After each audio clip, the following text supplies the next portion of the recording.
सनातन धर्म डेंगू है, मलेरिया है, HIV एड्स से बोल देते हैं, लोग चुप रहते हैं। भारत सरकार अच्छा कर रही है तब भी मत बोलो, भारत सरकार अच्छा बोल रही है मत सुनो, भारत सरकार अच्छा कर रही है मत देखो।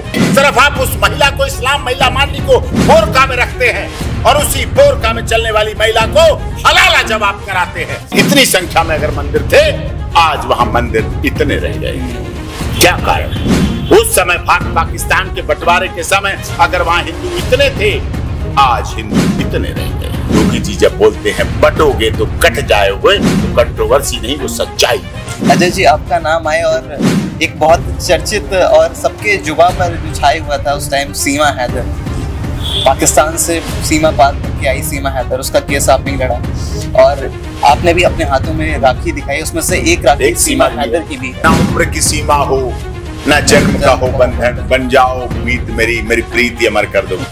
ये फीलिंग जो आपने कही है, ये वास्तव में ऐसा था और दुखद क्षण होता है। और ये दर्द कोई समझ भी नहीं सकता, वही समझ सकता है जो करीब से देखेगा, और आपने बहुत करीब से देखा है। वो करीब से देखा है मैंने।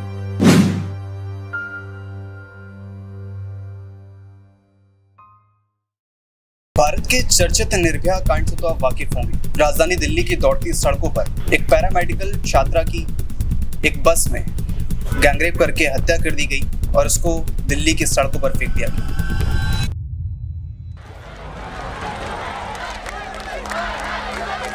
यही है कि उन्हें फांसी से भी बदतर सजा होनी चाहिए। People here standing in solidarity. The parents, along with other protesters, were gathered. Whenever we come to a discussion about women, जिस केस को आरोपियों के पक्ष में सभी वकीलों ने लड़ने से मना कर दिया, वहां पर एक चेहरा सामने आया, AP सिंह जी, जिन्होंने आरोपियों के पक्ष से इस केस को लड़ने की हामी भरी। आज हमारे साथ मौजूद हैं AP सिंह जी। बहुत बहुत स्वागत है आपका हमारे पॉडकास्ट में। आप सीनियर काउंसिल भारत सरकार से सुप्रीम कोर्ट के वकील हैं और काफ़ी लंबे समय से आप सुप्रीम कोर्ट में अपनी सेवा दे रहे हैं और तमाम केस आपने देखे होंगे। तो निर्भया कांड से हम शुरुआत करते हैं। आपने आरोपियों के पक्ष में लड़ा, क्या कुछ चुनौतियां आपने देखी और इस केस में क्या कुछ मुद्दे थे जिन पर आपने केंद्रित करके अपनी इस वकालत को इस केस में करा? देखिए, केस जिस तरह से हुआ दिसंबर 2012 में दुखद था जी, और वास्तव में जैसा कि आपका भी नाम है प्रत्यक्ष वर्मा जी, तो जो प्रत्यक्ष लोगों को दिख रहा था और जिसमें आपकी आवाज के मुताबिक जनता की आवाज जो बन के उभरी, उसमें काफी विरोध था जी। उस घटना को लेकर लोग बहुत आहत थे, जनमानस, पब्लिक सेंटीमेंट्स बहुत उससे जुड़े हुए, ये सच्चाई है। और उस सारी जन भावनाओं के बावजूद, इस सारे कार्यों के बावजूद जो भी केस हुआ, उसके बावजूद मैंने लड़ा, क्योंकि उसके पीछे लड़ने के पीछे मेरी खुद की इच्छा नहीं थी। क्योंकि मैं तो आप लोगों से, मीडिया से, या जो भी टीवी है जैसा चल रहा होता उससे वाकिफ होता हूं, लेकिन मेरी माता जी जो कि फार्म हाउस में उस समय थी, दीपाली 370 ऑफिस था हमारा उस समय, अब भी है ऑफिस, और यहाँ कम ही आते थे इस मानसरोवर गार्डन वाले ऑफिस पे, तो वहां तो अक्षय जब अंदर था जेल में तो उसकी पत्नी उससे मिलने आई जी। 6 महीने का बच्चा था गोद में, 6-7 महीने का बच्चा था, ठंड थी, दिसंबर था। तो उसे बताया वहां जेल में कि अगर डॉक्टर AP सिंह लड़ेंगे, केस कर सकते हैं तो अच्छा। उसे वहां से पता बता दिया, वो हमारे दीपाली वाले ऑफिस में पहुंची, वहां पास पड़ोसियों ने उसे हेल्प की और बताया कि अगर केस इनसे लड़वाना चाहती हो तो ये अगर हो सकता लड़े ना लड़े, बहुत मामले होते हैं। तो वो माता जी के पास गई मेरे फार्म हाउस पर। वहां माता जी तो क्योंकि वो टीवी वगैरह देखती नहीं, वो तो रामायण उपनिषद धार्मिक महिला है पूरी तरह से, उनके पास वो रोई, ठंड थी तो उसको शॉल वाल देना, जो बच्चे को दूध देना, जिस तरह से जो हेल्प कर सकती थी वो किया और कहा ठीक है हम तुम्हारे पति का केस लड़वा देंगे। और उन्होंने जो जूनियर थे वहां काम कर रहे थे उनसे वकालतनामा दिलवा दिया, वो भर के आ गया और हमें बता दिया। तब हमने कहा माता जी से कि ये बड़ी विकट है केस, कठिन है, सारा मीडिया ट्रायल हो रहा है और ये स्थिति है, तो उन्होंने कहा कोई बात नहीं, केस तुम्हें लड़ना है, बोला मैंने लड़ना, इसकी तरफ से लड़ देना है, जो भी हो लड़ना है, तुम्हें उससे क्या फर्क पड़ता है। फिर मैंने उन्हें कह भी नहीं सकता था, माँ है, अब माने ही तो, माता पिता के अलावा तो एडवोकेट नहीं बन सकता, बनाया उन्होंने उनकी इच्छा से, क्योंकि पहले मैं आर्मी में जा रहा था, पहले माता पिता की इच्छा थी आर्मी, तो डिफेंस के देहरादून में भेज दिया मुझे पढ़ने के लिए।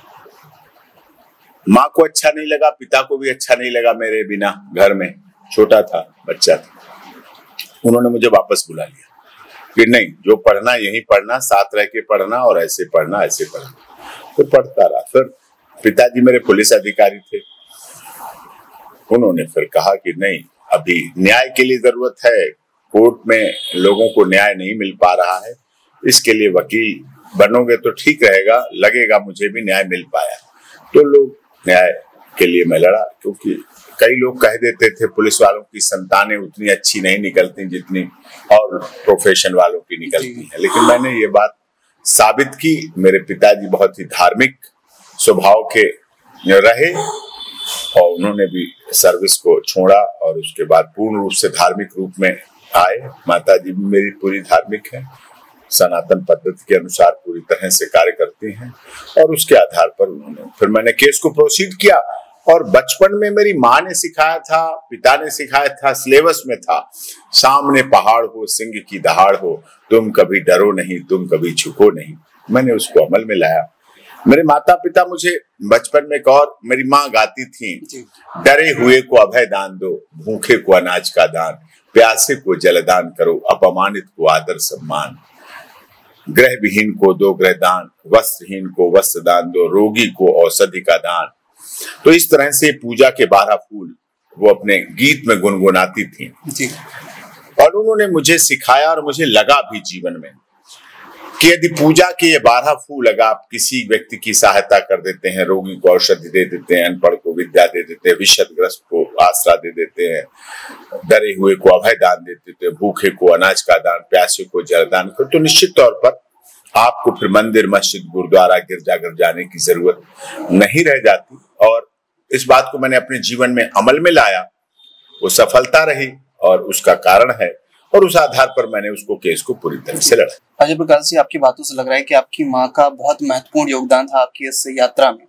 तो जब आपने निर्भया केस जब आपके पास आया, तो सबसे पहला विचार आपके मन में क्या आया था? विचार यही आया, कठिन था, मीडिया ट्रायल थी। एक समय तो वो था जब मीडिया के खुद लोग कहते थे सिंह साहब ये बड़ा कठिन है, पुलिस अधिकारी भी कहते थे, और यहाँ तक परिवार के भी कुछ लोगों ने। हमारी भांजी है, बहुत प्यारी भांजी है, छोटी सोनिया चौहान, तो उसने फोन करके मुझे कहा मामा ये केस मत लड़ो। तो बोला उसका प्यार था। मैंने उससे कहा कि अगर क्यों ना लड़ूं, तो कहीं नहीं, वो ठीक नहीं, अच्छा नहीं है, सब विरोध कर रहे हैं, सब गलत कह रहे हैं। मैंने कहा अगर इनमें से कोई एक मुलजिम, उस समय 6 थे जी, हमने एक नाबालिग था, एक राम सिंह, बाद में उसकी मौत हो गई और जेल में मार दिया गया। हमने कहा अगर इनमें से कोई तुम्हारा परिवार वाला होता या कोई अपना होता, प्यारा होता, निजी होता, तो क्या कहती है बात? कि नहीं कहती, बहुत वेल एजुकेटेड है, हाईली एजुकेटेड है। उसने कहा नहीं कहती। उसके पति मारुति उद्योग लिमिटेड में है, बहुत अच्छे उच्च पद पर है, बच्चे हैं, 2 बेटियां हैं, एक बेटा है प्यारा सा। तो उसने कहा तो नहीं कहती। फिर थोड़ी देर बाद उसने बात हो गई, फोन काट दिया। फिर उसने फोन किया, नहीं मामा जी आप लड़िए इस केस को, आप लड़िए, मैं गलत थी, आप लड़िए।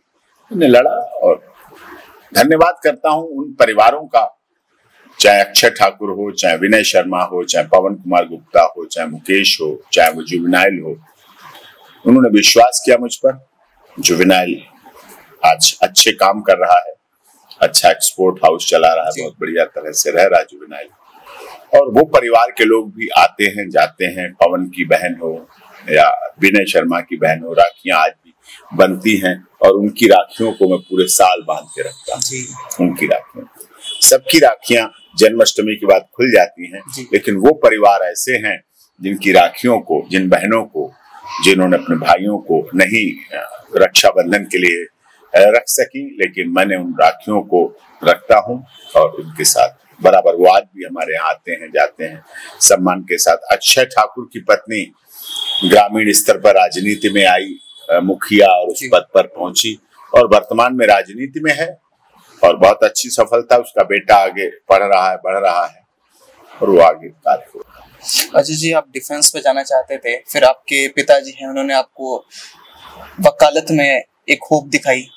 आपका पर्सनल पर्सपेक्टिव क्या था इन सब चीजों को देखकर? क्योंकि एक एज होती है जब एक इंसान होता है वो विभिन्न क्षेत्रों में अपना करियर शुरू करने की कोशिश करता है, तो आपको सभी करियर्स में क्या कुछ फर्स्ट प्रायोरिटी थी आपकी?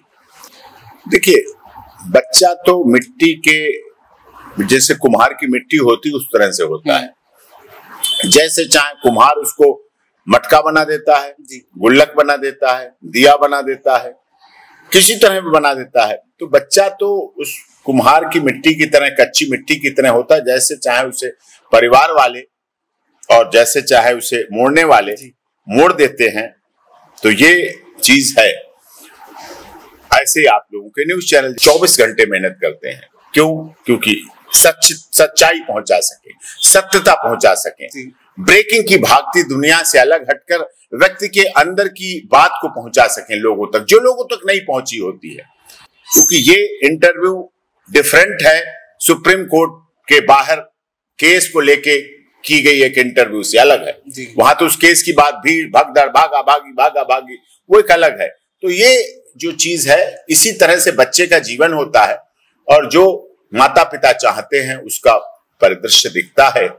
आज आधुनिकता के दौड़ में माता पिता को अपने बच्चे को समझने का टाइम नहीं, बच्चे के पास बात करने का टाइम नहीं, बच्चे से मिलने का टाइम नहीं। अभी एक बार हम लोग आमिर खान और हम एक साथ में कॉन्क्लेव में थे जी।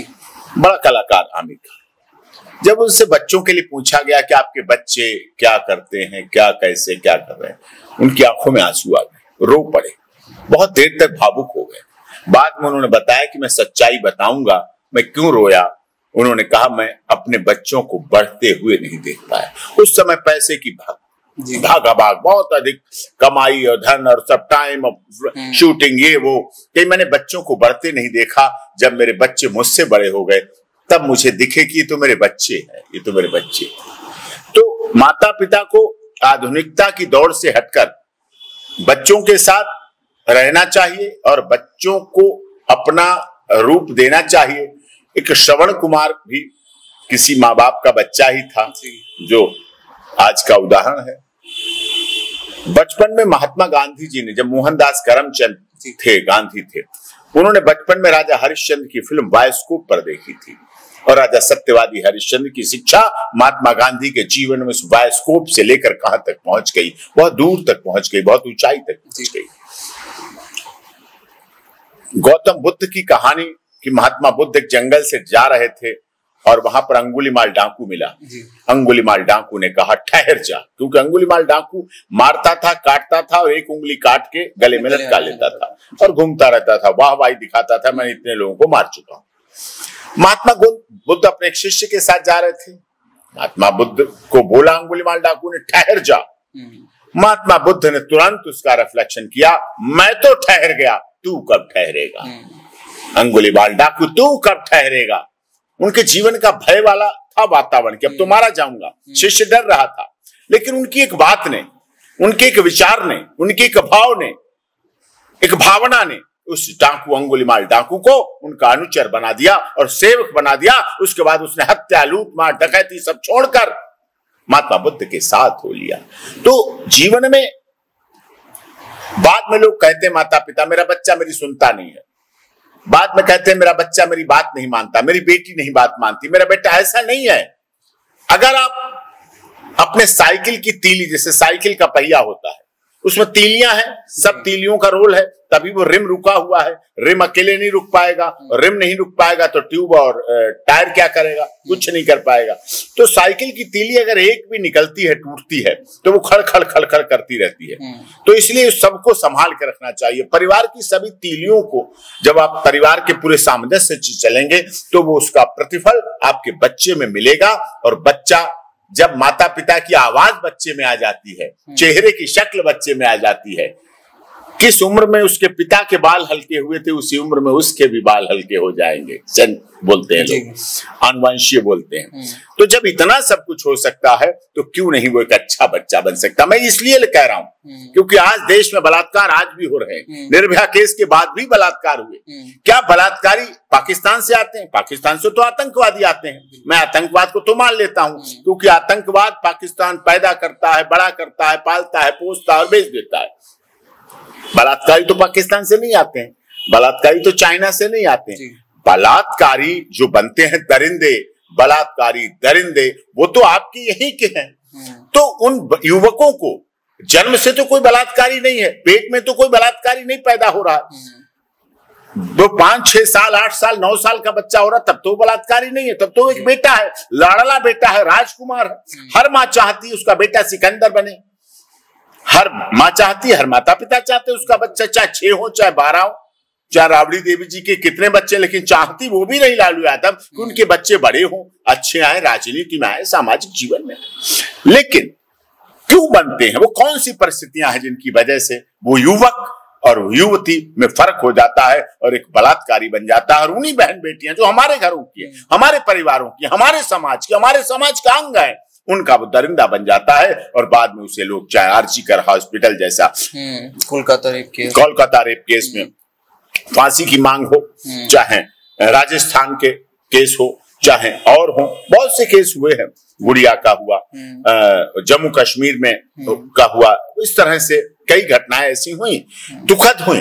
तो हमें ऐसा अमूल चूल समाज में आप बच्चे को निगरानी रखें, बच्चे को पैदा कर दिया, आप बच्चे के लिए कोठियां बना रहे हैं, आप बच्चे के लिए ब्रांडेड गाड़ियां ले रहे हैं, आप बच्चे के लिए ब्रांडेड घड़ियां, ब्रांडेड मोबाइल और ब्रांडेड कपड़े पहनाने के लिए रहे। आप उसे ब्रांडेड तो बनाइए, उस बच्चे को तो ब्रांडेड बनाइए, उस बच्चे को सीता, सावित्री, गार्गी, अपाला, अनुसुईया, रजिया सुल्ताना, पद्मावती, हाडा रानी की कहानियां तो सुनाइए।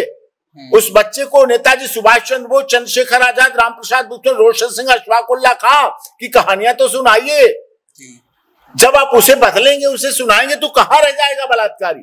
बाद में लोग दोष देते हैं इन चीजों को, उन चीजों को, पुलिस जांच नहीं हो रही, सरकार, अरे सरकार क्या है, पुलिस क्या है, वो तो सब हमारा हिस्सा है। मीडिया क्या है, हमारा हिस्सा है, हमारे परिवार का एक हिस्सा है। सब लोग हम इकट्ठे होकर एक मुट्ठी बनती है। एक उंगली नहीं कर सकती, लेकिन एक मुट्ठी काम जो कर सकती वो इकट्ठे होकर संयुक्त रूप से कर सकते हैं। अब उसमें लोग आरोप देते हैं मीडिया, सोशल मीडिया, हाँ सोशल मीडिया भी जिम्मेदार है, शराब भी जिम्मेदार है, हम भी जिम्मेदार हैं, पुलिस भी जिम्मेदार है, राजनीति भी जिम्मेदार है। राजनीति का फोन आ जाता है, असली अपराधी बच जाता है और नकली उसके बंद कर दिए जाते हैं, समाज को गलत दिशा जाती है। सोशल मीडिया, न्यूड फिल्म, माननीय सर्वोच्च न्यायालय में पिछले दिनों बड़ा अच्छा ऑर्डर किया हमारी बातों पर कि अब सोशल साइट्स को कंट्रोल किया जाएगा। न्यूड फिल्में, पोर्न साइट इतनी चला दी जाती हैं, हर केस में पोर्न साइट है, हर विषय में पोर्न साइट है, हर रेप के केस में पोर्न साइट। तो क्यों ऐसी विकृति बना दी जाती है? हमने पिटीशन लगाई, कृपया बैन करिए। वो होते होते आज आप आई है माननीय सर्वोच्च न्यायालय ने उस पर कहा, जब वो ऑनरेबल हाई कोर्ट के उसको सुन रहे थे। तो किसी तरह से हम सोशल मीडिया को सोशल मीडिया क्यों बनने दें? हम उसे रोक सकते हैं। हम अपने मोबाइल फोन का अगर एजुकेशन में जुड़ान हुआ है, मोबाइल फोन से अगर हम कोर्ट अटेंड कर लेते हैं वीडियो कॉन्फ्रेंसिंग से, वीसी, वेबएक्स के माध्यम से, तो हम उसे अपने परिवार को अच्छा बनाने में भी तो चला सकते हैं। बिल्कुल। हम अपने बच्चे पर भी तो चेक बैलेंस कर सकते हैं, वो कहां जा रहा है। हमारी बेटी, हमारा बेटा पब में जा रहा है, क्लब में जा रहा है, बार में जा रहा है, डांस में जा रहा है, 2 बजे आ रहा है, होटल में रह रहा है, रेस्टोरेंट में रह रहा है, पीजी में रह रहा है, वहां जाके क्या कर रहा है, पढ़ रहा है, हम यहाँ है, वो वहां पढ़ रहा है, क्या कर रहा है, हम उसे देख तो सकते हैं। हम उसका सदुपयोग करें तो उसे कर सकते हैं। तो सोशल मीडिया को सोशल भेड़िया बचने से बचाया जाए, जिससे कि हमारा सिस्टम सही चल सके। देखिए, किसी को फांसी होती है तो माँ बाप का दिल तो माँ बाप का है, और किसी की बेटी आरजीकर हॉस्पिटल जैसे में डॉक्टर बनती हुई मरती है तो दुख तो समाज को होता है। निर्भया में भी एक बेटी खोई है और साथ में एक के बदले 5 और 4 को भी खोया है इस देश ने अपने।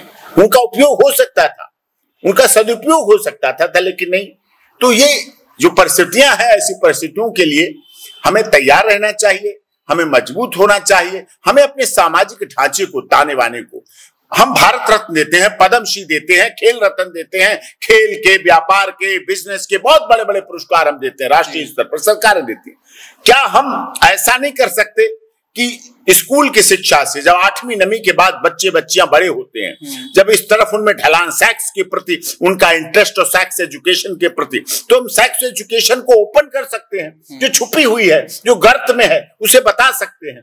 फिर हम उसके बाद अपनी बहन बेटियों की रक्षा के लिए, जो हमारा बेटा आ रहा है, जो हमारा भाई आ रहा है, जो हमारा भतीजा आ रहा है, जो हमारा भांजा आ रहा है, क्या हम उसे स्कूल लेवल पर सम्मानित नहीं कर सकते हैं? कुछ ऐसी कि सम्मानित, जिससे उसमें एक हमें प्रतिस्पर्धा पैदा कर देनी है समाज में, एक हमें ऐसी होड़ लानी है कि लोग जिला स्कूल स्तर पर हो, ब्लॉक स्तर पर हो, गांव के स्तर पर हो, तहसील स्तर पर हो, जिला स्तर पर हो, जब डीएम और एसपी खड़े होके 50 युवकों को सम्मानित करेंगे हर साल, चाहे वो इंटरनेशनल वुमेन डे हो, चाहे महिला दिवस हो, चाहे बालिका डॉटर्स डे हो, चाहे मातृ दिवस हो, हम उन पर कर सकते हैं। जब हम उन्हें सम्मान देंगे तो एक प्रतिस्पर्धा जगेगी कि हमारे गांव के उस व्यक्ति को सम्मान मिला, आगे मैं भी किसी बहन बेटी की रक्षा के लिए सदैव तत्पर रहूंगा और उसको बचाऊंगा, सुरक्षा दूंगा, हमें भी सम्मान चाहिए, हम भी सम्मान लेंगे।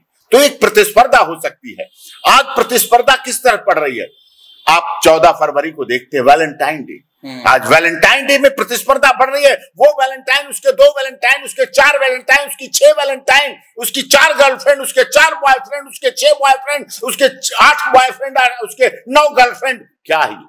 इसकी तरफ हम बढ़ रहे हैं। जब हम वैलेंटाइन डे की तरफ बढ़ेंगे, जब वैलेंटाइन डे में जाएंगे, तो फिर बर्तायलो day, rose day, propose day, purple day, black day, blue day, diamond day, ये बढ़ते हैं। तो हम किस तरफ जा रहे हैं? हमें उस समय ब्रह्मचर्य का पाठ पढ़ाना पड़ेगा। उससे मातृपितृ दिवस मना सकते हैं। आशाराम बापू जी मातृपितृ दिवस उसको बनाने के लिए बड़ा प्रेरित रहे और मनाया जाता है। क्यों नहीं बच्चा माता पिता का वैलेंटाइन डे हो सकता है? जो 9 महीने पेट में रखा, वो माता पिता का वैलेंटाइन डे नहीं हो सकता? वो बहन और भाई का वैलेंटाइन डे नहीं हो सकता? वो क्या गर्लफ्रेंड और बॉयफ्रेंड का ही वैलेंटाइन डे होगा? तो जब वो बढ़ता है तो हमारी पबजी, पब, क्लब और ये सब बढ़ते हैं। जब वो बढ़ते हैं तो फिर गर्भ निरोधक दवाइयों की बिक्री बढ़ती है। वो हमारी बहन बेटियों के शरीर को, आत्मा को, फिजिकल बॉडी को नष्ट करती हैं और उसका परिणाम होता है वैलेंटाइन डे के 2 और 3 महीने के बाद देखिए एबॉर्शन के बढ़ते हैं केसेस, एबॉर्शन होते हैं, अननेसेसरी एबॉर्शन होते हैं, शरीर खोखला हो रहे हैं बच्चियों के। पुरुष में भी अपराध हो जाता है। इन सबका मुख्य कारण क्या है? सोच, विचार, मानसिकता क्या है? तीनों हमें अपने परिवार की सोच बच्चों में बढ़ाना। देखिए, कोई माता पिता नहीं चाहता उसका बच्चा भी। मैंने बड़े बड़े हार्डकोर क्रिमिनल के केस, बड़े बड़े, आप लॉरेंस बिश्नोई, काला जठीरा, अनुराधा चौधरी, आनंद पाल सिंह और बहुत बहुत बहुत बड़े बड़े तो मीडिया में चले, लेकिन और जो लोग मीडिया से हटे हुए हैं, बड़े बड़े हार्डकोर क्रिमिनल्स के केस लड़े। कोई माता पिता मुझे ऐसा नहीं मिला जिसने ये कहा हो कि मैं अपने बच्चे को क्रिमिनल बनाना चाहता हूं। उसने मुझसे कहा मेरी पैरोल करा दीजिए सर, मैं अपने बच्चे का एडमिशन करा दूं, मेरी इंटरिम बेल करा दीजिए, मैं बच्चे को अपने पढ़ाना चाहता हूं, उसके लिए फाइनेंस की व्यवस्था करके पढ़ाऊं। सबने यही सोचा। जब भी मिलते जेल में या ट्रायल, मेरा बच्चा ठीक आपसे मिला था कि सर ठीक पढ़ रहा है, आपने उससे बात की, आप उससे एक बार बात कर लेना, मेरी बेटी से बात कर लेना, वो डॉक्टर बनना चाहती है, वो इंजीनियर बनना चाहता है, वो ये बनना चाहता है, तो उसका इसमें एडमिशन हो जाए। वो चाहता, अपना क्राइम 50 केस है उस पर, हत्या, डकैती, रोबरी, मारपीट, एनडीपीएस, सब कुछ, लेकिन कोई ऐसा नहीं चाहता। एनडीपीएस के बड़े बड़े सप्लायर हमने देखे हैं, इंटरनेशनल केस लड़े, लेकिन वो कोई नहीं कहते कि उनके घर में स्मैक मिले, उनका बच्चा स्मैक से पीते हुए। हीरो हीरोइंस बहुत बड़े, सब मुंबई फिल्म इंडस्ट्री के सारे नारकोटिक्स में, हर घर से नारकोटिक्स मिलती है, आपने देखा पीछे एनडीपीएस के केसेस होते हैं। चाहता कोई नहीं अपने बच्चों को, लेकिन बन जाते हैं। क्यों? क्योंकि संस्कार कहीं बाजार में नहीं मिलते। अगर संस्कार चांदनी चौक और सदर बाजार में मिल रहे होते तो सबसे पहले अमीर आदमी कई ट्रक संस्कार खरीद करके, कई मालगाड़ियों के संस्कार खरीद करके अपने घर में पहुंचवा देते, अपने घर में खड़ी कर देते जाके, और अपने घर वालों को संस्कार पैदा करना पड़ता है। उसके लिए आपको कंस्टेंट जैसे करत करत अभ्यास के जड़मति होती सुजान और रसरी आवत घाट के निशान पड़ जाता है। वो बाड़ा आपको लगातार अपने बच्चों को संस्कार देने के लिए उसके पीछे कार्य करना पड़ेगा। फिर बलात्कारी भी हमारा समाज बलात्कारियों का नहीं रहा है।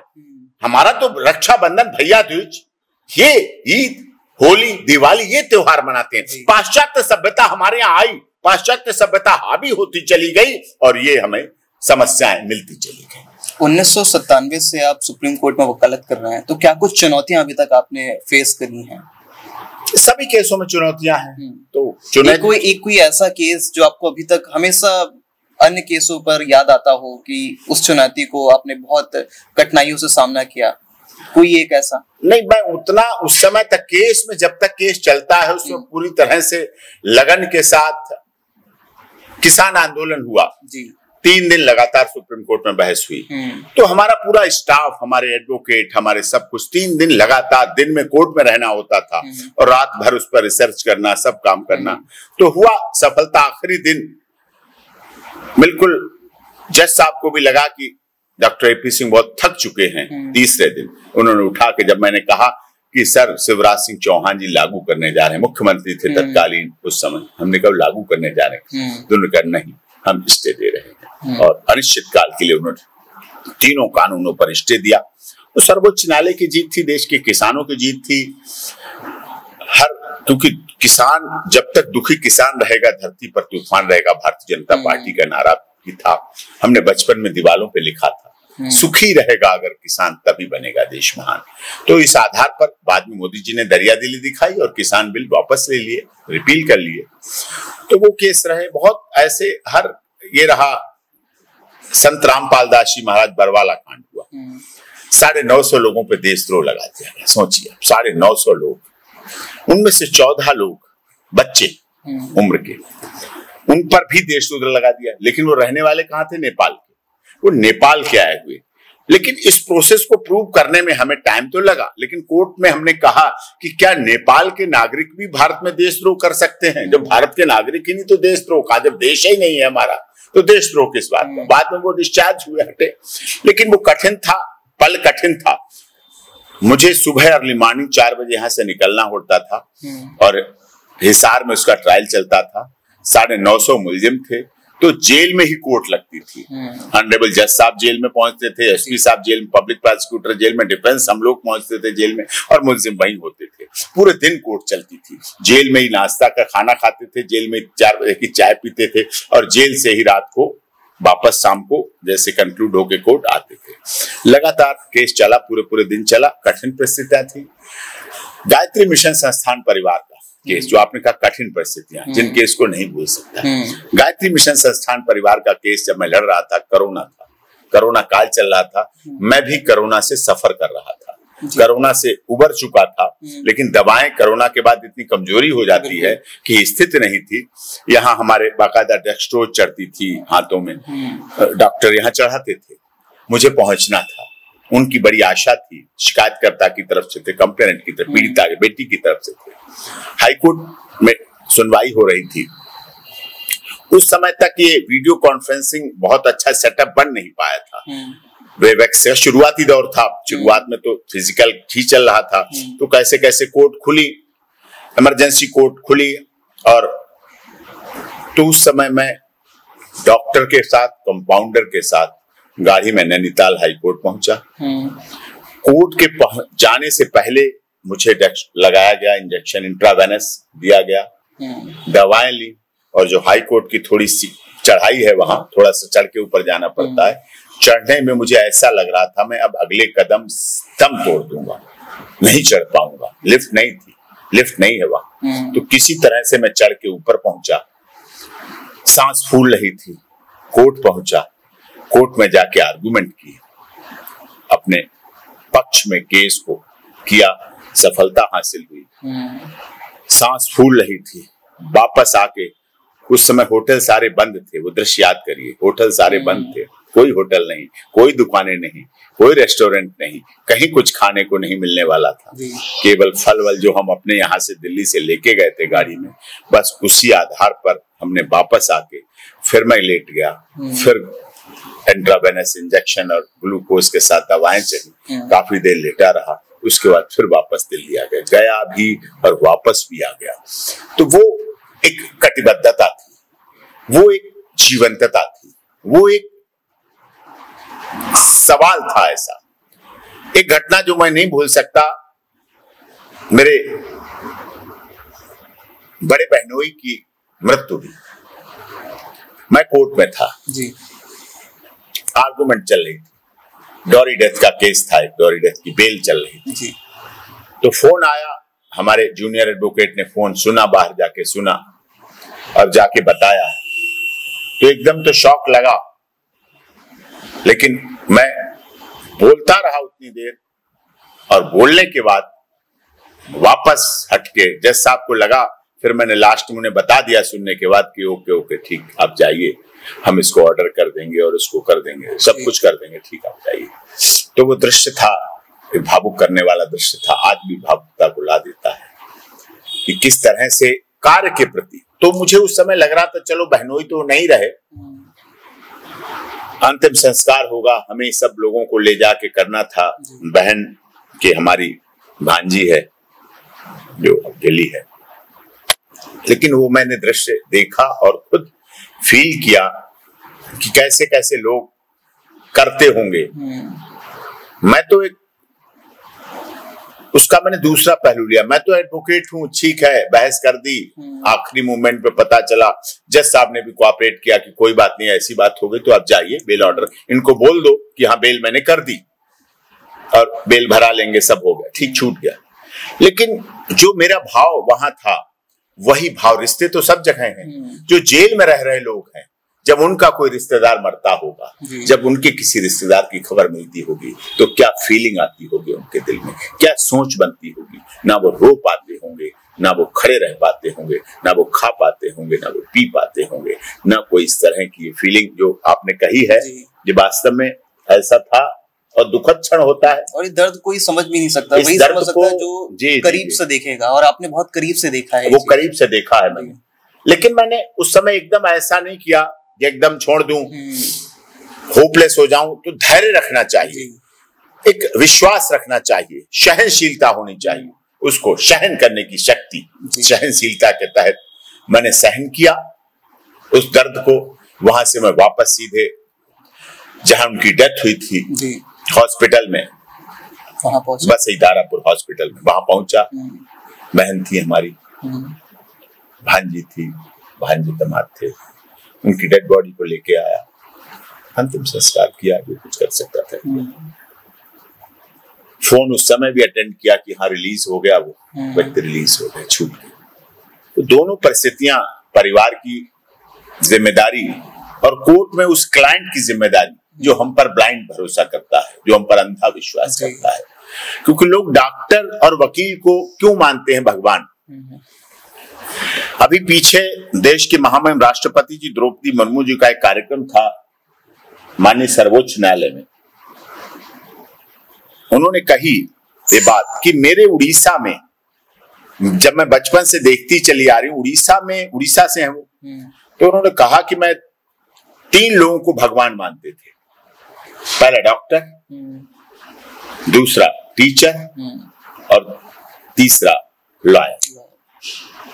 तो उन्होंने कहा मैं आज लॉयर के बीच में हूं, देश के सर्वोच्च न्यायालय के महामहिम माननीय न्यायाधीश, chief justice of honourable high courts के सभी जस्टिस, अटॉर्नी जनरल और हम लोग सभी लोग थे, बहुत सीनियर एडवोकेट सभी थे। तो कि आज मैं एडवोकेट्स के लॉयर के बीच में हूं, लॉयर के बीच में हूं, तो हमें ये देखना है, मैं आपको भगवान मानती हूं। देश की महामहिम राष्ट्रपति ने कहा कि मैं आपको भगवान मानती हूं और आप पर छोड़कर जा रही हूं, आप अपना कितना क्या मानते हैं खुद को, ये आप डिसाइड करेंगे और आप उस पर चलेंगे। तो ये ऐसी बातें हैं निश्चित तौर पर। और होते हैं टीचर, डॉक्टर के समक्ष कोरोना काल में आपने डॉक्टर्स के रूप को देखा। कुछ डॉक्टर वास्तव में भगवान हैं, कुछ डॉक्टर वास्तव में हैवान हैं, जो किडनी, गुर्दा और लीवर भी बेच देते हैं। और डेड बॉडी, मर चुका होता है व्यक्ति, उसकी भी पंप से पेट फुलाकर उसके पैसे और बिल वसूल कर लेते हैं, ऐसे हैवान भी हैं। ऐसे टीचर भी हैं जो पैसे ले रहे हैं बच्चे को पढ़ाने की। गुरुर् ब्रह्मा गुरुर् विष्णु गुरुर्देवो महेश्वरा है, गुरु से बड़ा कुछ नहीं है। और शिक्षक ठीक उस तरह से होता है जैसे सड़क अपने ऊपर से ट्रक को गुवाहाटी भी पहुंचा देती है, चौपाटी कन्याकुमारी कश्मीर भी पहुंचा देती है, सड़क वहीं रहती है। ऐसे टीचर वहीं उसी स्कूल में रहता है, लेकिन अपने स्कूल में पढ़ने वाले बच्चों को देश का चीफ जस्टिस ऑफ इंडिया भी बना देता है, प्राइम मिनिस्टर भी बना देता है, महामहिम राष्ट्रपति भी बना देता है, और अंबानी के बेटे को भी पढ़ा देता है। तो वो तो वहीं रहता, पढ़ा देता है। तो कुछ टीचर ऐसे हैं क्लास में जाके पैर ऊपर रख के सोते हुए भी आपने देखे वीडियो, फोन देखे सो रहे, पैर दबा रहे, यहां तक कि टीचर्स। कुछ लॉयर भी ऐसे हैं, ठीक है साहब, ऑफिस में बैठ के बातें कर ली, कोर्ट में कुछ नहीं क्लाइंट को। तो ऐसा नहीं करना चाहिए। अपने कर्तव्य पथ पर जो मिला, जिसे कहते हैं ना कर्तव्य पथ पर जो मिला वो भी सही है, भी सही। जो भी आपके कर्तव्य पथ पर है आप उसके लिए करें और उसके लिए आगे बढ़े और उसके लिए बहुत ऊंचाई तक ले जाएं। एक सवाल है, उसका जवाब आप बहुत बेहतर तरह से दे सकते हैं। एक वकील की जिंदगी अगर देखे जाए तो क्या दिनचर्या होती है उस वकील की जिंदगी? ये कुछ चुनौतियां डेली लाइफ में वो फेस करता है। ये डिपेंड करता है पर्सन टू पर्सन। जी, आप अपनी बताइए। मेरी तो कठिन। आपकी? मैं तो इस वकालत के पेशे से पहले ना डायबिटिक था, ना ब्लड प्रेशर का पेशेंट था, ना हार्ट पेशेंट था। अपने माँ बाप का बड़ा अच्छा लाडला बेटा था। उन्होंने हमें खूब अच्छी तरह पाला पोसा। राजसी परिवार से था, जमींदारी थी हमारे, बहुत बड़ी जमींदारी थी, कई गांवों की। हमारे बाबा की बुखारी थी बनी हुई, जिससे तिजोरी बोलते थे। लोगों की तिजोरी लोहे की होती हैं, लेकिन हमारी पूरी कमरा बना हुआ था, उसमें दरवाजा लगा था, उसमें नाग नागिन का जोड़ा रहता था। नाग नागिन को हमारी दादी परदादी से चलाया था, परदादी परदादा भी। उसमें नाग नागिन को रोजाना सुबह शाम दूध देते जाके थे। उनके और बच्चे भी हुए नाग नागिन के, उसी में रहते थे सब। और पूरे उस धन की, और उस समय सिक्के चलते थे, करेंसी वैसी नहीं थी, सिक्के तो वसूल होके आता था। जमींदारी जिसे कहते हैं, जमींदारी वसूली जाती थी और उसमें डाल दी जाती थी, और उसी में से निकाल के दे दिया जाता था लोगों को, फसल के लिए, उसके लिए, जरूरत के लिए, शादी के लिए, ब्याह के लिए, बीमार के लिए, अस्पताल के लिए, सब ऐसा दे दिया जाता था। तो उसमें चलता था। तो बड़ा अच्छा परिवार रहा खेती। बाद में जमींदारी रेवोल्यूशन एक्ट आया, जमींदारी ले ली गई, जमीनें ले ली गई हम लोगों से, सबसे वो पट्टे दे दिए गए, SC ST OBC सबको दे दिए गए, वो एक अलग विषय है।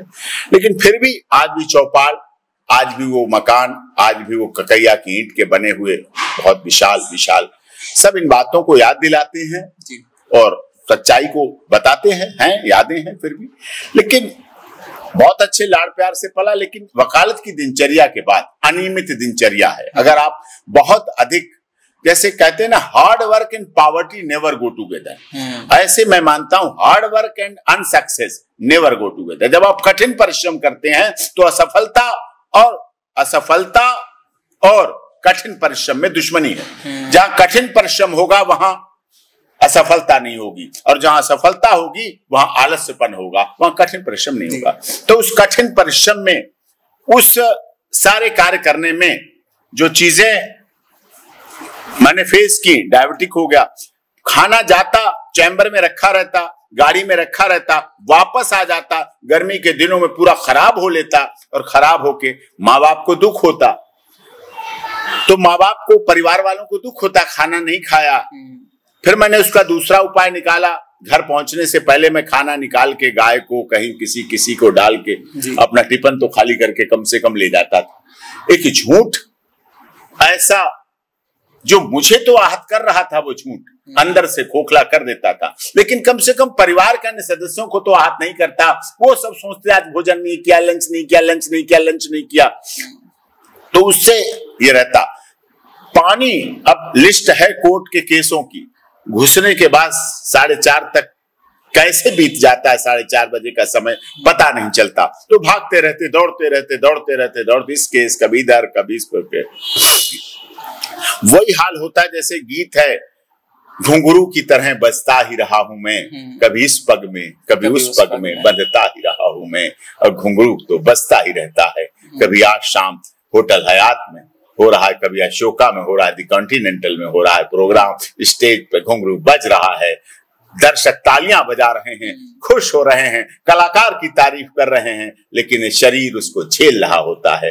पानी तक नहीं कई बार पी पाता हूं, प्यास होती है लेकिन नहीं समय होता है, समय नहीं मिल पाता है, भोजन तो बहुत दूर की बात होती। डॉक्टर्स ने कहा जेब में रखा करो, कुछ ऐसे रखो जेब में, इस तरह खा लो, चलते चलते खा लो। वो संभव नहीं हो पाया मेरे पास और मैं नहीं ऐसा कर पाया। और आज अनियमित दिनचर्या का परिणाम है कि डायबिटीज, ब्लड प्रेशर, हार्ट और ये सब चीजें, आई साइट्स, ये सब साइड इफेक्ट पड़ते हैं।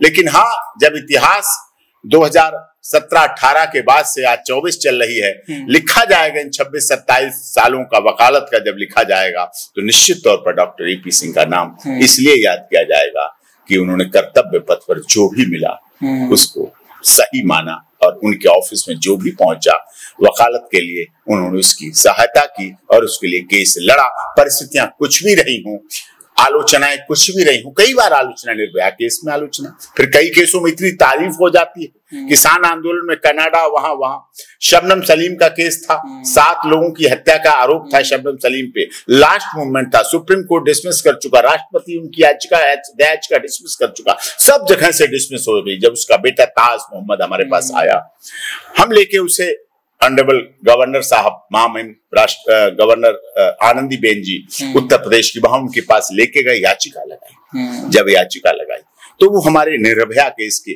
देखी हुई थी मेहनत को, उन्होंने बहुत अप्रिशिएट किया और तुरंत डेथ एक्सक्यूशन, जो अगले दिन मथुरा में फांसी होने वाली थी, तुरंत रोक लगा दी और उसको ऑर्डर कर दिया। खुशी होती है, फिर सफलता मिलती है किसी की जिंदगी में। मैं उन 7 लोगों की जो अमरोहा में हत्याकांड हुआ था जिसका आरोप शबनम सलीम पे था, मैं उनको तो नहीं बचा पाया, लेकिन उन 2 प्राणियों को, शबनम और सलीम, और उसके साथ जुड़े हुए बेटे ताज को, जो कि जेल में ही पैदा हुआ था, फिर बड़ा हुआ, बाहर आके बड़ा हुआ, तो उनको बचा पाया। तो उसमें परिस्थितियों में कई बार वाहवाही भी मिलती है। सोनिया अख्तर बांग्लादेश से आई पिछले दिनों, जब सीमा का केस चल रहा। बिल्कुल बिल्कुल, मैं इस पे ही आने वाला था, क्योंकि अजय जी आपका नाम आए और एक बहुत चर्चित और सबके जुबा पर जो छाए हुआ था उस टाइम, सीमा हैदर जी, पाकिस्तान से सीमा पार करके आई सीमा हैदर, उसका केस आपने लड़ा और आपने भी अपने हाथों में राखी दिखाई, उसमें से एक राखी सीमा हैदर की भी है, सीमा की भी है, सोनिया अख्तर की भी है जो बांग्लादेश की है, और पाकिस्तान की बहुत राखियां हैं, बांग्लादेश की पूरा हाथ भरा। जी जी, यहाँ के सीमा हैदर की जो पूरी स्टोरी, सीमा हैदर के बाद से क्या है, सीमा हैदर के बाद से मुझे पाकिस्तान, बांग्लादेश और इस्लामिक कंट्रियों से इतना अधिक प्यार मिला, कुछ आलोचनाएं भी मिली, लेकिन प्यार ज्यादा मिला। तो प्यार इतना मिला, सम्मान इतना मिला, आदर इतना मिला कि उन आलोचनाओं की बहुत छोटी सी रेखा हो गई। पहले पाकिस्तान से गोलियां आती थी, बम आते थे, बारूद आते थे। पहली बार पाकिस्तान से गोलियों के बजाय डोली आई तो हमने उसका सम्मान किया, हमने उसका आदर किया। आने का रास्ता उसका गलत था तो इसका ट्रायल हुआ, चल रहा, चलेगा, बेल हुई और सब कुछ हुआ, लेकिन प्यार में आई। मैंने भी कहा इन्वेस्टिगेशन एजेंसियों से, सभी से कहा, मैंने गृह मंत्रालय से जांच कराइए, आप डिफेंस मिनिस्ट्री से जांच कराइए, ऑनरेबल हाई कोर्ट के 5 जजेस की टीम बना दीजिए, आप उनके तहत जांच कराइए। अगर दोषी हो तो बख्शी नहीं जानी चाहिए, लेकिन अगर वो प्यार में आई है, चाहे वो लैला मजनू, चाहे शीरी फरियाद, चाहे हीर रांझा, जिस तरह से भी प्यार में आई है तो उसका सम्मान होना चाहिए। और प्यार के बहुत कम ऐसे उदाहरण देखने को मिलते हैं आज का जी, जिसमें लोग गाना तो गाते हैं, ना उम्र की सीमा हो, ना जन्म का हो बंधन, बन जाओ मीत मेरी, मेरी प्रीति अमर कर दो, गीत तो गाते हैं, लेकिन व्यवहार में लोग अपना नहीं देते। व्यवहार में रंग रूप देखते हैं, मैच देखते हैं, धन भी देखते हैं, जाति देखते हैं, धर्म देखते हैं। जब व्यवहारिक में सब कुछ देखते हैं, गाने में कुछ नहीं देखते। क्योंकि उससे पहले 2022 में केस हुआ था आरती यादव, अररिया छोटू यादव, एक बड़ा केस था बिहार का। तो उसमें आरती यादव के प्यार करने वाले छोटू यादव की हत्या आरती यादव के मायके वालों ने अपने ही घर बुला के टॉर्चर करके कर दी थी। तो वो विभत्स हत्या थी। उसके बाद आरती यादव ने मुझे याद किया, उनके परिवार वालों ने याद किया, मैंने आरती यादव की तरफ से केस लड़ा और आरती यादव ने आखिरी क्षण तक 2 साल ट्रायल चला और 2 साल में आरती यादव ने अपने ही परिवार के लगभग सभी सदस्य जिसमें 10 थे उनको लाइफ इम्प्रिजनमेंट, उम्र कैद की सजा कराई, जुर्माना कराया। वो प्यार की कहानी थी, उसने प्यार को रखा, प्यार को जीवंत किया। वो भी पूरी दुनिया में फेमस केस रहा, आरती यादव, अररिया छोटू यादव। बाद में उस विधवा रूप में रही, अपनी ससुराल में वैधव्य में रही। अब विवाहित विधवा रही, वो विवाह नहीं हुआ था, लेकिन उसके पति को जब मार दिया तो अविवाहित विधवा रही। बाद में हम लोगों ने छोटू यादव के सगे भाई से उसकी शादी कराई, आगे का जीवन चला। उस समय वो चल रहा था। उसी के बाद सीमा सचिन, जो सीमा आई, बाद सीमा हैदर थी, फिर भारत माँ के सीमा सचिन मीना बनी, उनका विवाह हुआ, सब कुछ हुआ, रही और वो रही, बच्चों के साथ रह रही हैं। 1 साल बाद उन्होंने अपने विवाह की एनिवर्सरी मनाई, उसमें सारा फिर से उसी तरह से किया जैसा उन्होंने वहां किया था। उस समय छोटे रूप में किया था, नेपाल में शादी, फिर यहाँ बड़े रूप में शादी, बिछिया, मंगलसूत्र, सिंदूर, फेरे, सप्तपदी, अग्नि, सब कुछ, सब फेरे वगैरह सब हुआ। और वो ऐतिहासिक भी दिन रहेगा, क्योंकि उसी दिन दोपहर को हमने वो शादी, हमारी एक और बहन अनुराधा चौधरी, जो लेडी डान के रूप में आप लोग जानते हैं, समझते हैं, लॉरेंस बिश्नोई, काला जठेरा, तो अनुराधा चौधरी और काला जठेरी, संदीप एलिस काला जठेरी की शादी भी उत्तम नगर में कराई थी। वो कोर्ट से परमिशन के द्वारा हुई थी और उसमें भी बहुत कंट्रोवर्सी हुई, लेकिन वो भी हमारी एक भावना थी कि अगर प्यार करने वाले दो लोग हैं और उन्हें मुख्य धारा में जोड़ा जा सकता, मुख्य धारा में लाया जा सकता है, तो प्रयास करना चाहिए। कोई जन्म से अपराधी नहीं होता है, कोई पेट से अपराधी नहीं होता है। अनुराधा चौधरी बहुत हाईली एजुकेटेड है, कंप्यूटर एप्लीकेशंस, बीसीए सब कुछ किए हुए, बहुत सभ्यता की एक जिसे कहते हैं बहुत आदर्श। परिस्थितियां बदली, उन्हें आपराधिक प्रवृत्ति, लेकिन उन्हें मोड़ा जा सकता था। संदीप और उनका विवाह हुआ, उसी दिन दोपहर को वहां विवाह हुआ और शाम को ग्रेटर नोएडा रघुपुरा में सीमा सचिन मीना का वैवाहिक रस्म पूरी तरह से पूर्ति हुई और पूरा किया व्यक्ति के जीवन में। क्योंकि बदलाव एक ऐसी है, देखिए, अपराध एक प्रवृत्ति है, अपराध जो है प्रवृत्ति है, अपराध मेंटल टेंडेंसी पर, सुधार प्रकृति है, सुधरना हर चाहता है व्यक्ति, तो सुधार प्रकृति है, तो हम उस प्रवृत्ति को प्रकृति से बदल सकते हैं जब प्रकृति बड़ी मजबूत चीज है। और प्रकृति का ही था जो कोविड-19 कोरोना के समय भी हमने तमाम परिस्थितियां देखी, सब कुछ बंद था, सब कुछ लॉकडाउन था, अस्पताल को छोड़ के सब कुछ लॉकडाउन था, रेलवे, प्लेन, बस, सब कुछ सब कुछ सब कुछ। केवल मीडिया हाउस बहुत आंशिक रूप से चल रहे थे और अस्पताल चल रहे। मीडिया हाउस केवल इसलिए चल रहे थे कि अस्पताल अच्छे चलते रहे, दवाई लोगों को मिलती रहे, एकदम सब कुछ कलप्स न हो जाए। सुप्रीम कोर्ट ताला पड़ा, सब कुछ बंद था। सुप्रीम कोर्ट 2 ही बार बंद हुआ, एक बार 84 के दंगों में जब इंदिरा गांधी की हत्या हुई और सिख समाज पर हमें बहुत बहुत बर्बरता की गई, उस समय बंद हुआ, और एक बात कोविड-19 कोरोना। वैसे कभी नहीं, कभी हड़ताल नहीं रहती माननीय सर्वोच्च न्यायालय में, स्ट्राइक नहीं होती, कभी कुछ नहीं होता, अबाध गति से चलता रहता है हमारा सर्वोच्च न्यायालय।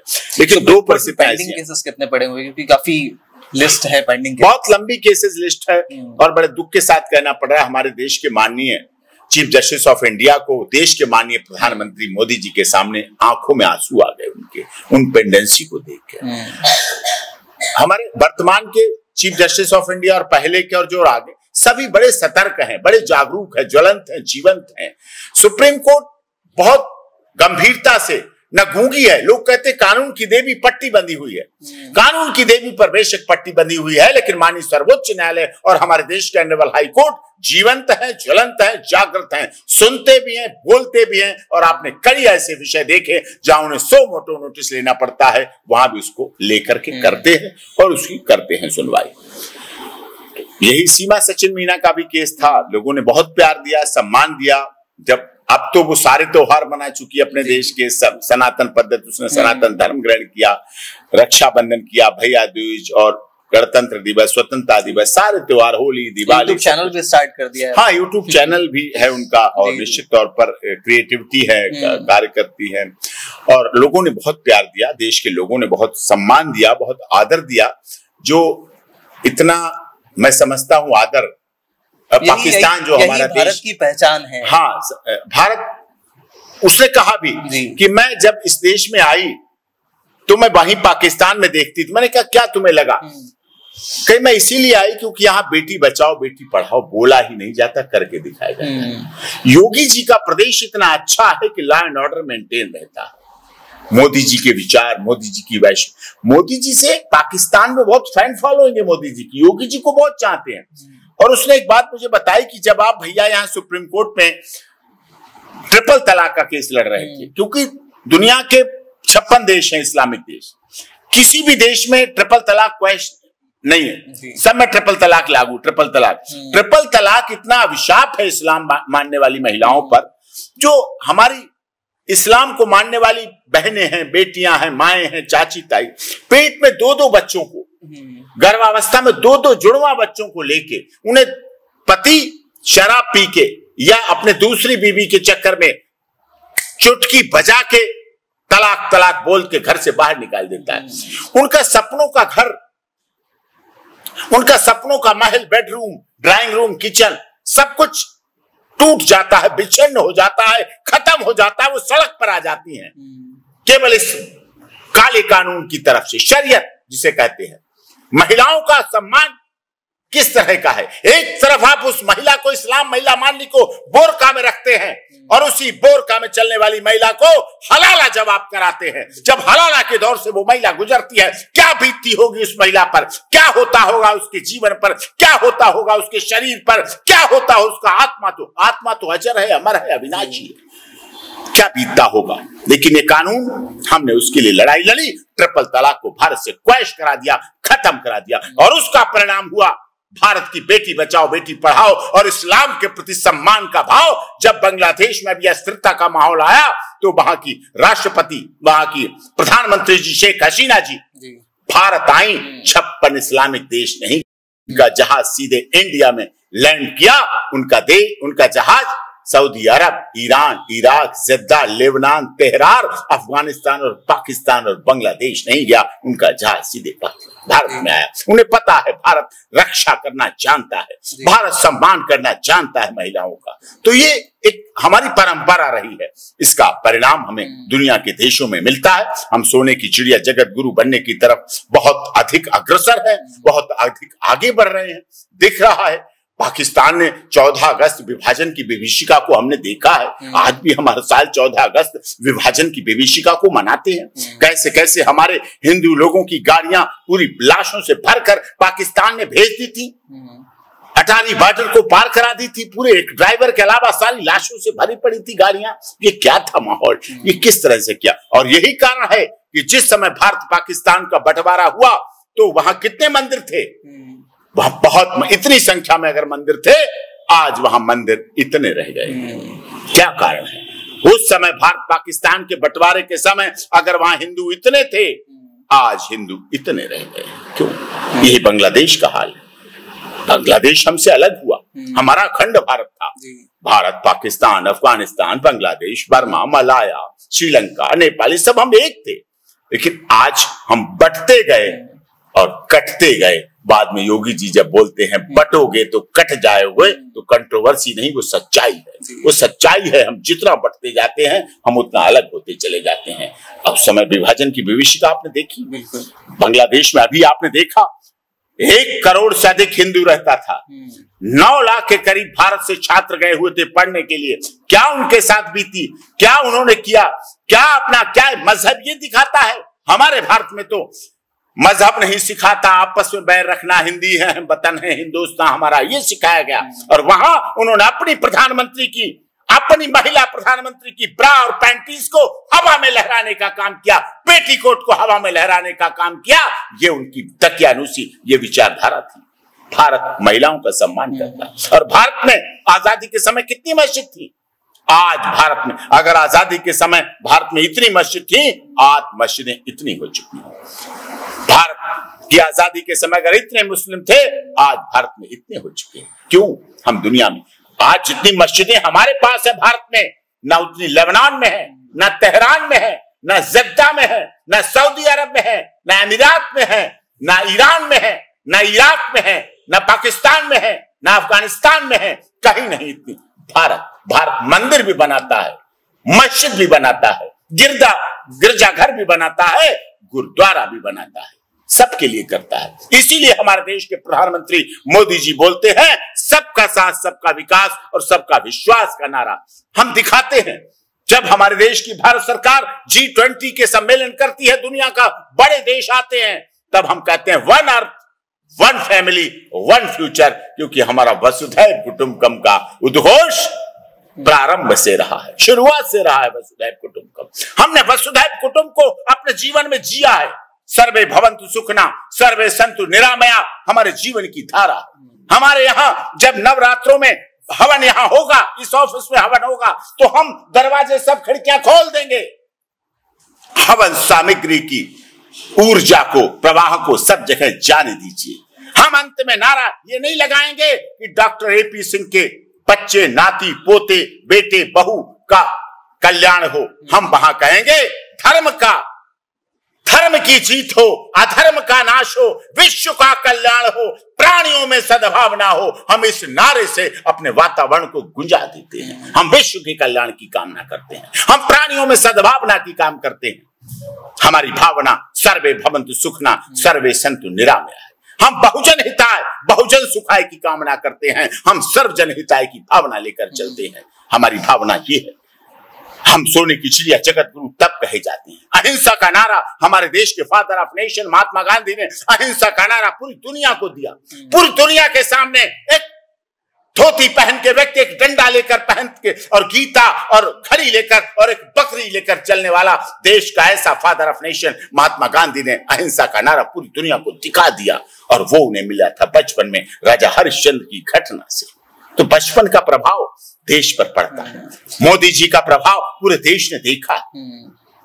वक्फ बोर्ड पर आपका क्या नजरिया है? वक्फ बोर्ड, देखिए वक्फ बोर्ड, वक्फ प्रॉपर्टी जो आजादी का 14 अगस्त था, हमने तो यहां वक्फ बोर्ड को प्रॉपर्टी दे दी जी। लेकिन पाकिस्तान में जो हिंदू प्रॉपर्टी थी वो मुस्लिम को दे दी गई। कोई वहां बोर्ड हिंदू बोर्ड नहीं था। और इंडिया में तो थर्ड लार्जेस्ट, इंडिया में सबसे अधिक प्रॉपर्टी हमारे देश में इंडियन रेलवे के पास है, क्योंकि हम दुनिया का सबसे बड़ा उपक्रम है। हम गुवाहाटी से चौपाटी, कन्याकुमारी से कश्मीर तक रेल का बहुत बड़ा संसार है। दुनिया में हमसे बड़ा कोई, रेलवे से बड़ा कोई संसाधन नहीं है। हम हर जगह पहुंचते हैं, हम हर गांव गरीब की पगडंडी तक पहुंचते हैं, हम हर व्यक्ति को यात्रा कराते हैं। अगर किसी के पास टिकट नहीं भी है तो भी बेचारा वो यात्रा करके पहुंच जाता है अपराध ही बिना टिकट यात्रा करना। लेकिन फिर भी अगर किसी के पास कोई पैसे नहीं है तो मैंने ऐसा कोई टीटी नहीं देखा जो उसे जेल में भेज दे। जब कुछ नहीं है तो ठीक है, तू यात्रा कर ले। तू अपनी बेटी को देखने जा रहा है, बुजुर्ग है, पैसे नहीं, जेब कट गई, तेरे साथ घटना हो गई, कोई बात नहीं, चला जा। तो इंडियन रेलवे दुनिया का ऐसा, तो सबसे अधिक उनके पास तो होना चाहिए क्योंकि उनकी पटरी स्टेशन। दूसरे नंबर पर सुरक्षा जो डिफेंस है उसके पास है, जो कि हमारे देश में चाहे पाकिस्तान कह लो, चाहे चीन का डोकलाम क्षेत्र कह लो, हमारे ऊपर हावी रहता है, हर समय हावी रहता है। तो ऐसे मामलों में डिफेंस के पास दूसरे नंबर पे है। तीसरे नंबर पर वक्फ बोर्ड के प्रॉपर्टी, जो प्रॉपर्टी 50,000 प्रॉपर्टियां थी वक्फ के पास 2014 से पहले, अब वो प्रॉपर्टियां बढ़ के 14 से अब तक में 9 लाख वक्फ प्रॉपर्टियां हो गई हैं।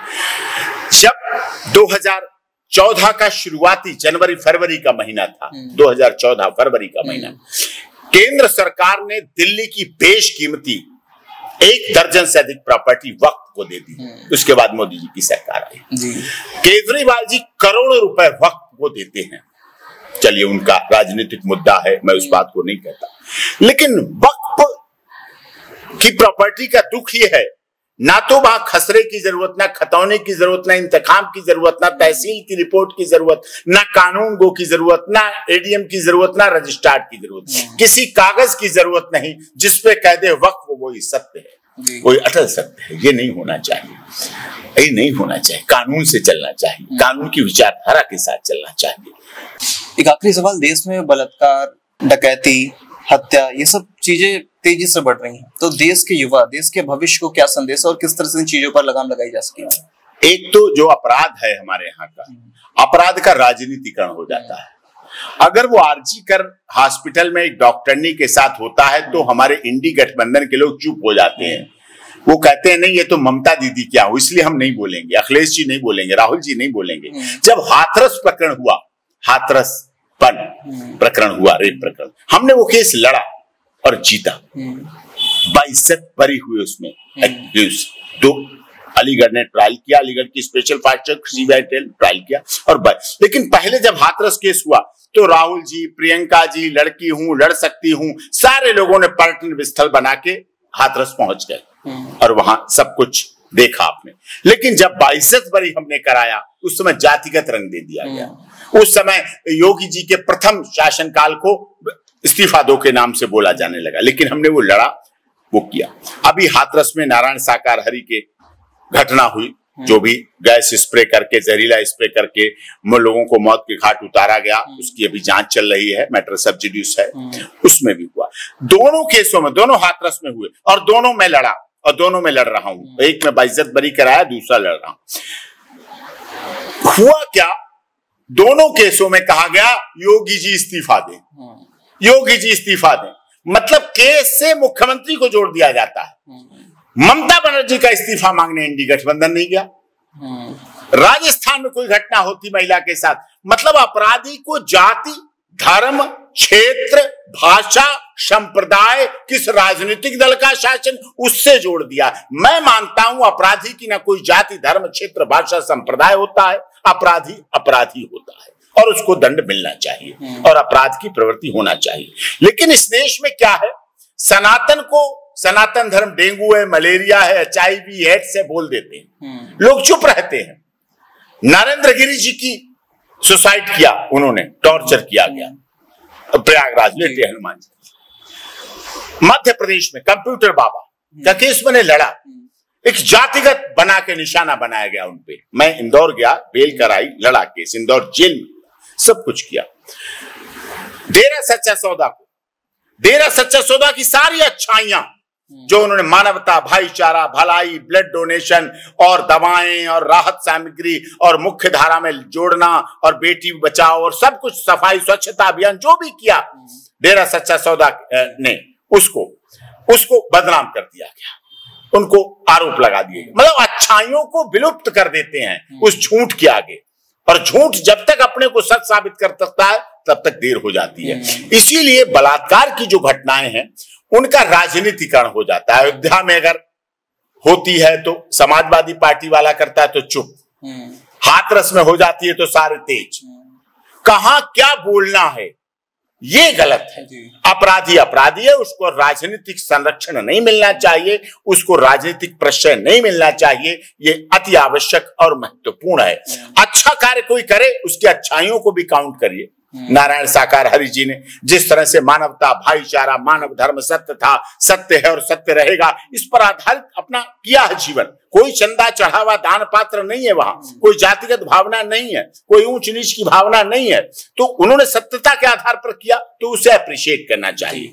डेरा सच्चा सौदा ने मानवता, भाईचारा, भलाई के काम किया, अप्रिशिएट करना चाहिए। संत रामपाल दास जी ने दहेज रहित शादियों, नशा मुक्त समाज का निर्माण किया, उसे अप्रिशिएट करना चाहिए। कंप्यूटर बाबा ने, चाहे नरेंद्र गिरी जी ने, चाहे गायत्री मिशन संस्थान परिवार ने, जो लोगों के हृदय में परिवर्तन किए, समाज में बदलाव लाया, उसको करना चाहिए। अगर आशाराम बापू जी ने वैलेंटाइन डे हटाकर उस पर लाए तो उस पर प्रयास करना चाहिए। संत कोई गलत राय नहीं देता, शिक्षा नहीं देता है, लेकिन अपने अपने एंगल से उसको लेते हैं, अपने अपने एंगल से। राजनीति कभी किसी अपराध में नहीं होना चाहिए। अपराधी अपराधी होना चाहिए। अपराधी के लिए बस इतना होना चाहिए, फास्ट ट्रैक कोर्ट में केस चले, फास्ट ट्रैक ट्रायल हो, जांच निष्पक्ष हो, निर्भीक हो, हर केस की जांच। आजकल आधुनिक तकनीक है, चाहे पॉलीग्राफी टेस्ट कराओ, चाहे ब्रेन मैपिंग कराओ, चाहे लाई डिटेक्टर टेस्ट कराओ, चाहे साइकोलॉजिकल टेस्ट कराओ, चाहे CDR इकट्ठी करो, जो भी है नए कानून के तहत, भारतीय BNNS जो आया नया कानून, उसके तहत भी सारी चीजें करना चाहिए। नया कानून भी अब हमें दास्ता को हटाकर हमारी आजाद नए संविधान के नए जो संसद बनी है उसके साथ हमें जागरूकता लाता है। और अब महिलाओं के अपराधों में इसलिए भी कमी आनी चाहिए। देश की महामहिम राष्ट्रपति दो रह चुकी हैं अभी, और SC, OBC, ST की बात आती है तो देश के पूर्व महामहिम राष्ट्रपति रामनाथ कोविंद जी दलित समाज से थे, जबकि राष्ट्रपति की कोई जाति नहीं होती है, कोई धर्म नहीं होता, वो तो देश का राष्ट्रपति होता है। मैं नहीं मानता, लेकिन लोग कहते हैं। तो उस आदिवासी समाज से भी हैं। तो ये जो चीजें हैं, और देश के सर्वोच्च न्यायालय भी है, जीवंत है, संविधान भी है। डॉक्टर भीमराव अंबेडकर जी का सबसे बड़ा संविधान है जिस पर हम लोग देश में चल रहे हैं, लेकिन राजनीति करने वाले उसका भी कहां संविधान दिखाना है, कहां संविधान छुपाना है, ये भी इन्हें अच्छी तरह आता है।